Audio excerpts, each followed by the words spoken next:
Bismillah Rahman Rahim. Chairman Nikkei Corporation, Excellencies, distinguished guests, ladies and gentlemen. I'm honored to speak to you at the 26th Conference on the Future of Asia. Asia is home to half of the world's population. Asia's future is the world's future. This is where the most dynamic economic growth, social change, technological advances, and human development have taken place in the last 50 years. This is where the course of history will be decided in the 21st century. Today, Asia and the world are at an important juncture. We confront unprecedented challenges, but we also have exciting opportunities to advance progress and prosperity. Our first priority at present is to confront and conquer the COVID-19 pandemic. This virus has created the worst global health, economic, and social crisis in the past 100 years. It has infected hundreds of millions, killed over 3 million people, reversed economic growth, enlarged poverty, and worst of all, created huge unemployment. Unless fully contained, it could create social chaos and threaten peace and security in Asia and elsewhere in the world. No one will be safe, unfortunately, until everyone is safe. We must act collectively to ensure that the COVID vaccines are made available to everyone, everywhere, and as soon as possible.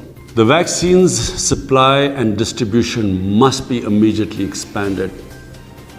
Patent rights waived. Production ramped up, including in the developing world, and the COVAX facility fully extended and funded. The virus has had the most severe impact on the poorest countries, but not just the poorest countries, the poor in all the countries.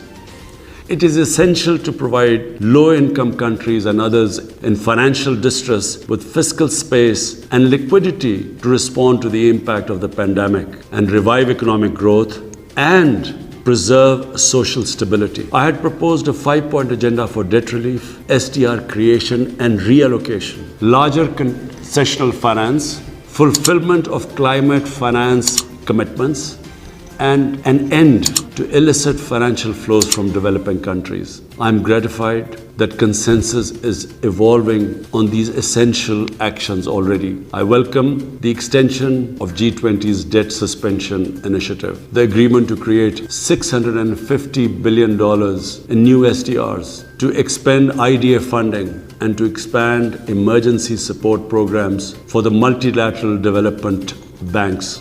The recommendations of the FACT-I panel on illicit financial flows must also be implemented. To ensure rapid recovery, we in Asia and elsewhere must keep economies open, revive disrupted supply chains, and resist protection temptation. If Asian and other countries are to achieve the Sustainable Development Goals by 2030 and net zero carbon emissions by 2050, we will need to invest massively in new and sustainable infrastructure, energy, transportation, housing, agriculture, and industry. Both public and private investment should be mobilized to this end. The less developed countries must be helped to prepare a pipeline of sustainable infrastructure projects. To attract private investment, such projects will need to be de-risked through blended finance and investment guarantees and incentives. We must also continue to mobilize science and technology to accelerate sustainable growth through targeted research on innovations and applications required to advance the sustainable development and environmental goals. The rapid digitalization of economies is essential to ensure dynamic growth. The digital divide between advanced economies, where 87% of people are online, and the poorest countries, where only 19% have internet access, must be bridged. Otherwise, the divergence in growth trajectory of advanced and developing economies will widen further. This will require expanded investment in digital hardware and software. Resilient and dynamic economic growth, particularly in Asia, depends significantly on greater integration and physical connectivity.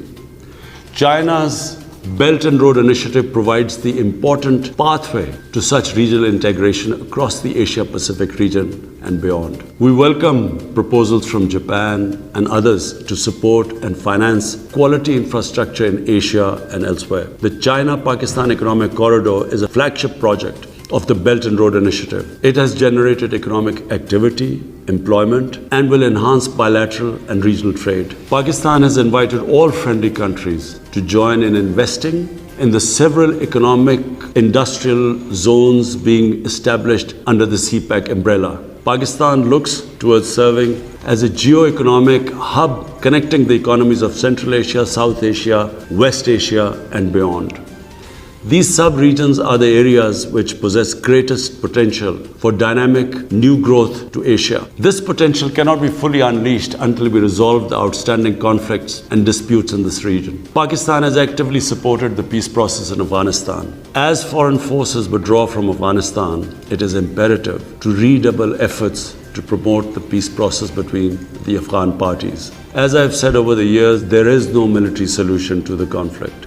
Pakistan hopes that the violence will be sharply reduced and the Afghan parties will engage constructively to secure an inclusive, broad-based and comprehensive political settlement.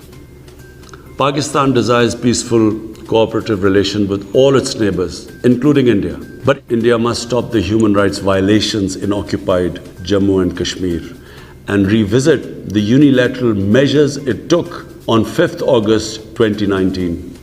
It is essential that an enabling environment is created for dialogue to peacefully resolve the Jammu and Kashmir dispute in accordance with the United Nations Security Council resolutions and the wishes of the people of Kashmir. We hope that the other threats to peace and security in Asia will also be resolved. The situation in Palestine remains a matter of deep concern to everyone. The international community must take urgent actions to stop the Israeli attacks against Palestinians, prevent the desecration of holy places, especially Al-Aqsa Mosque, and facilitate a just and lasting solution in line with the relevant United Nations resolutions and the two-state vision. Finally, we consider it vital to avoid great power rivalry and tensions in the Asia-Pacific. There is ample room in Asia for economic, trade and investment participation of all states. Yet Asia must not become the theatre of tensions induced from without or within. The differences and disputes in Asia require Asian solutions on the basis of Asian values and interests. The Asia-Pacific, including the Indian Ocean, should become a zone of peace, an area of expanding cooperation and prosperity, through strict adherence to the principles of the UN Charter and the Bandung principles of peaceful coexistence. I thank you. Pacific. There is ample room in Asia for economic, trade and investment participation of all states. Yet Asia must not become the theatre of tensions induced from without or within. The differences and disputes in Asia require Asian solutions on the basis of Asian values and interests. The Asia-Pacific, including the Indian Ocean, should become a zone of peace, an area of expanding cooperation and prosperity, through strict adherence to the principles of the UN Charter and the Bandung principles of peaceful coexistence. I thank you.